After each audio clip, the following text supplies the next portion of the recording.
Welcome to another deep dive. This time you guys sent in a YouTube lecture on John Stuart Mill's On Liberty, and it looks like it really zeroes in on individual liberty. Yeah, I thought it was a really interesting take, especially focusing on the limits of individual freedom. And you know what's crazy? On Liberty was published all the way back in 1859. I know, right? But it's amazing how relevant Mill's ideas still are, even in 2025. For sure. So what were some of your key takeaways from the lecture? One thing that stood out to me was that Mill wasn't arguing for this, like total absolute freedom. Yeah, that makes sense. He understood that individual liberty can't exist in a vacuum. Like there has to be some sort of framework that considers, how our actions might affect others. That's a really good point. Sometimes I think people hear individual liberty and they're like, okay, so I can just do whatever I want. Right. It's not about anything goes. It's more nuanced than that. The lecture uses this example of drunk driving. Oh, yeah, that's a classic one. Yeah, so you're free to have a drink at home, no problem. But the moment you get behind the wheel and potentially put others at risk, that's where society has a right to step in and say, hold on a second. Okay, so that makes sense. But it starts to get kind of tricky when you move beyond those clear-cut examples of direct harm. The lecture also talked about this concept of indirect harm. Yes, actions that might seem personal, but actually have these ripple effects on society as a whole. Exactly. And they use smoking as an example. Right. So on the surface, it might seem like a personal choice whether or not you smoke. But the reality is it often leads to all these health problems that can put a strain on families, healthcare systems, you name it. That's a good point. It's like that whole butterfly effect thing, right? One seemingly small action can have all these unintended consequences. Totally. And I think it really gets at the heart of the challenges we face in a world that's becoming more and more interconnected. What might have been considered a purely private matter back in Mill's time can now have these huge global implications. It really makes you think, doesn't it?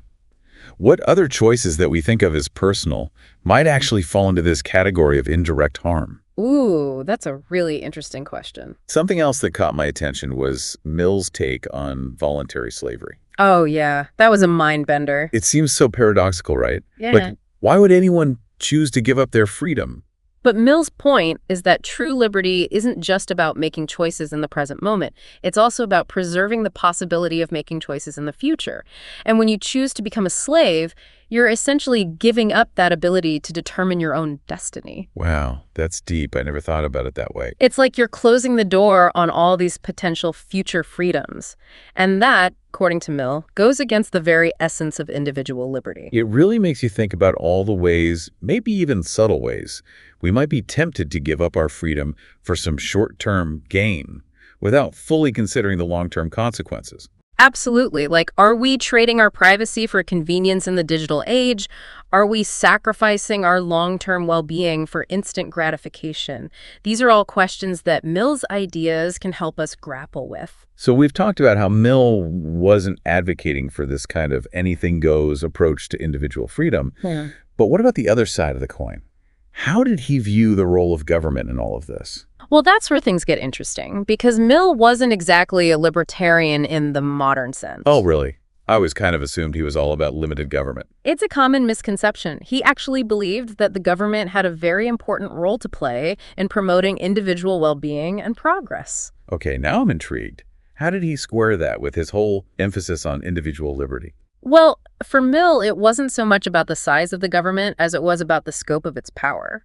He believed that the state should actively promote things like education, infrastructure, a fair justice system, things that create the conditions for individuals to really thrive and exercise their freedoms responsibly. So it's kind of like he's saying the government should provide the foundation for a free and just society, but it shouldn't be dictating how people live their lives within that framework. Exactly. It's about empowering people, not controlling them. And that ties back to his views on education, right? Absolutely.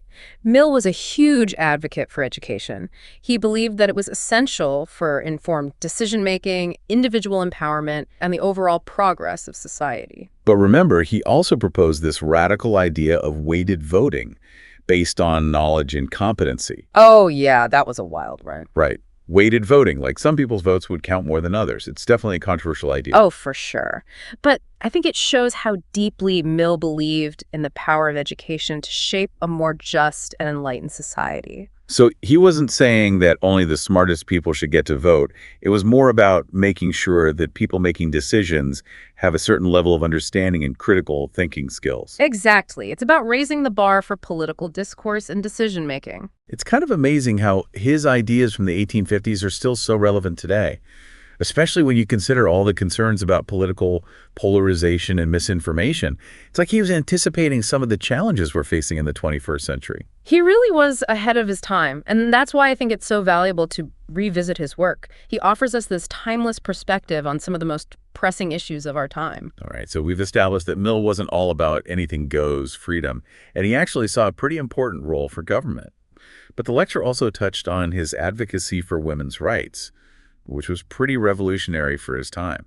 Totally. And I think it's important to give credit to his wife, Harriet Taylor Mill, for her influence on his thinking in this area.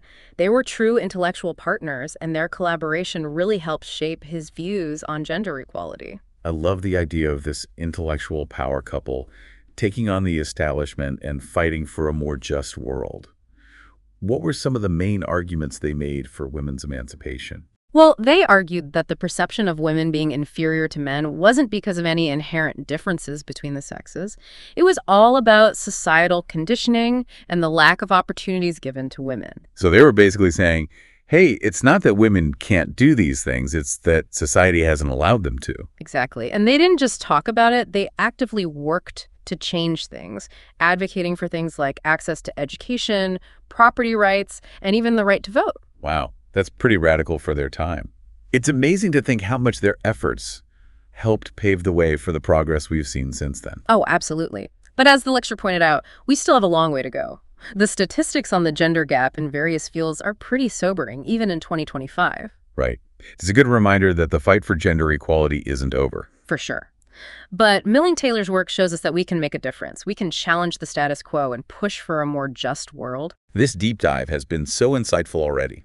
We've covered so much ground, from the limits of individual liberty to the role of government to the fight for gender equality. And what's really cool is how interconnected all these ideas are. They all contribute to Mill's overall vision of a society that values individual empowerment, social responsibility, and progress. I can't wait to see what else we uncover as we continue to explore Mill's world. Welcome back. It's great to be diving back into the world of John Stuart Mill. I'm still thinking about all those nuances we unpacked last time about individual liberty, how it's not this free-for-all, but comes with responsibilities. Right. Like you can't just run around doing whatever you want with no regard for others. Yeah, Mill makes it clear that freedom has its limits. And that's what makes the example of voluntary slavery so fascinating. Yeah, that one really tripped me up too. It seems counterintuitive that anyone would choose to give up their freedom. Exactly. But Mill argues that by doing so, you're kind of undermining the whole principle of liberty. I know it's deep, right? It's like you're saying freedom is only about choices you make right now, but for Mill, it's also about making sure you have the chance to make choices in the future, too. That's a really interesting way to put it. And when you choose to be a slave, you're giving up that ability to choose freely. Even if it seems like you're doing it willingly, it goes against the whole idea of what liberty really means. It's like those click-wrap agreements we all agree to online, the ones no one actually reads. Are we kind of giving up some of our freedom in the digital world without even realizing it? That's a great point. It shows how these ideas that Mill was wrestling with way back when are still relevant today, especially as we figure out this whole digital age thing and how it affects our freedoms. And it's not just digital freedom. The lecture also highlighted this tension between Mill's belief in individual liberty and his support for strong, active government. Right. That seemed a little contradictory at first. You wouldn't necessarily think someone who values individual liberty would also want a powerful government. Exactly. So how did Mill reconcile those two seemingly opposing ideas? Well, he wasn't focused so much on the size of the government, but more on what it actually did, its purpose. Okay, so it's not about big government versus small government. It's about what the government is actually doing. Exactly. He thought the state had a real duty to help create conditions where people could flourish, like actually thrive, and use their freedoms in responsible ways. So what kind of things did he have in mind? Public education was huge for him. A well-educated population is key for a healthy democracy, He also saw the government as responsible for building infrastructure, promoting public health, and making sure the justice system was fair. It's like he was advocating for a social safety net. That's pretty forward thinking for a 19th century guy. Right. It shows that he wasn't just thinking about individuals in isolation, he was also concerned about the well-being of society as a whole. But how do you balance that with individual freedom? Didn't he worry about a strong government becoming too controlling, like overstepping its boundaries? Oh, for sure. That's why he stressed the importance of limiting government power, too. For Mill, the government had a right to provide certain things and protect people's rights, but it shouldn't interfere with personal choices and beliefs. Okay, so it's all about finding that sweet spot, a balance between what individuals are free to do and what responsibilities we all have to each other. Yeah, it's a tricky balance. And it's something we're still figuring out today. I mean, just look at the debates around things like healthcare, climate change, even social media. That's where Mill's idea of indirect harm really comes into play, right? Even if we're not directly harming someone, our choices can still have ripple effects. Exactly. So we need to be mindful of that. That's why Mill believed people had a moral obligation to think about the consequences of their actions, even the ones that aren't immediately obvious. He was big on education and open discussion as ways to help people become more responsible citizens. Yeah, it's not enough to just live in our own little world and ignore how our actions might be impacting others. Right. It's all connected. And that's where critical thinking comes in. Mill was a huge advocate for people questioning what they're told, looking at evidence, and debating things rationally. Like a champion for lifelong learning. Right. He wanted us to keep learning and trying to understand the world better. Exactly. And that's something that's just as important today as it was back then. Okay, before we move on, I wanted to circle back to Mill's idea about weighted voting. Oh, yeah, that's one we haven't fully unpacked yet. I'm still trying to process it. Like, how could you even make that work in the real world? I know. It's a wild concept. I don't think anyone's figured out a way to implement it fairly. But I do think it raises some interesting questions, especially today when we're dealing with so much political division and misinformation. So you're not suggesting that we start testing people before they can vote, are you? No, not exactly. But I do think it's a good reminder that knowledge and critical thinking are crucial for a healthy democracy. Right. Like, how do we make sure voters have access to accurate information? And how can we help them develop those critical thinking skills? It seems like that's more important now than ever. Absolutely. And while Mill's specific solution might not be the answer, it does challenge us to think creatively about how to make democracy work better. This deep dive has been so insightful. We've gone from individual liberty to the role of government, and now to the challenges of democracy in the digital age. It's amazing how it's all connected. And I can't wait to see where we go next. Stay tuned, because we're about to explore one of Mill's most important legacies, his advocacy for women's rights. Welcome back. It feels like we've been on this incredible journey through John Stuart Mill's ideas. It's amazing how much ground we've covered, from individual liberty to the role of government to even, some pretty radical proposals about education. I know, right? That weighted voting thing. Definitely a bold idea. But I guess that was Mill all over, always pushing the boundaries of conventional thinking. Exactly. And speaking of pushing boundaries, I'm really excited to dig into what the lecture highlighted as one of his most significant contributions: his advocacy for women's rights. Absolutely. Especially when you consider the times he was living in, the 19th century. It was a whole different world for women back then. Yeah, advocating for women's equality back then was it was revolutionary. So where do we even begin with this aspect of his philosophy?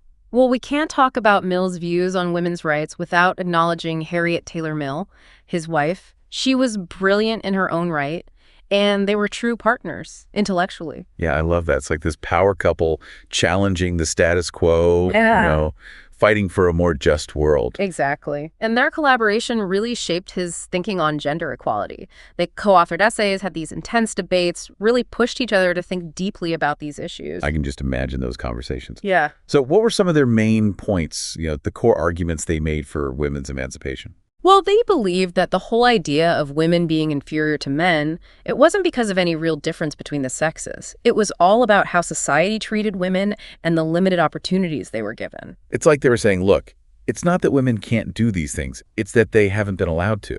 That's it exactly. And they didn't just talk the talk, they walked the walk, advocating for things like education for women, property rights, even the right to vote.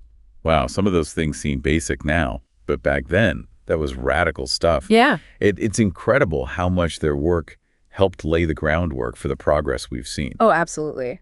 But it's also important to remember that the fight for gender equality, it's not over. Not by a long shot. Right. It's kind of a sobering reminder when you look at the statistics. Even in 2025, there's still a significant gender gap in so many areas. Yeah, it's there in STEM fields, in political representation, in pay, equity. It's a persistent problem, and it shows us that we can't get complacent.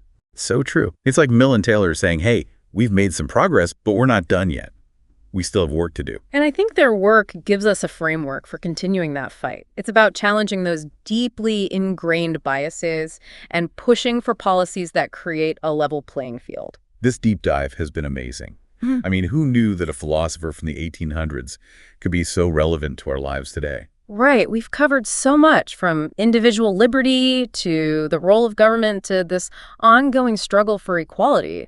It's like Mill's ideas are this thread that runs through all these different aspects of our lives. And it all comes back to his core belief in human progress. Yeah. You know, the idea that we can keep learning, keep striving for a better world. And that's what makes his work so inspiring. He was a true optimist, but not in a naive way. He believed in the power of reason and human effort to create positive change. So as we wrap up this deep dive, I have a question for you. What will you take away from this exploration of Mill's ideas? How do they make you think differently about the world around you? What issues in your own life or in society as a whole do you see through a new lens, thanks to Mill? It's like Mill is handing us this toolkit, you know, Yeah. a set of ideas and principles that can help us navigate the complexities of the 21st century. And it's up to us to use those tools to build a more just, equitable, and fulfilling world. Thanks for joining us.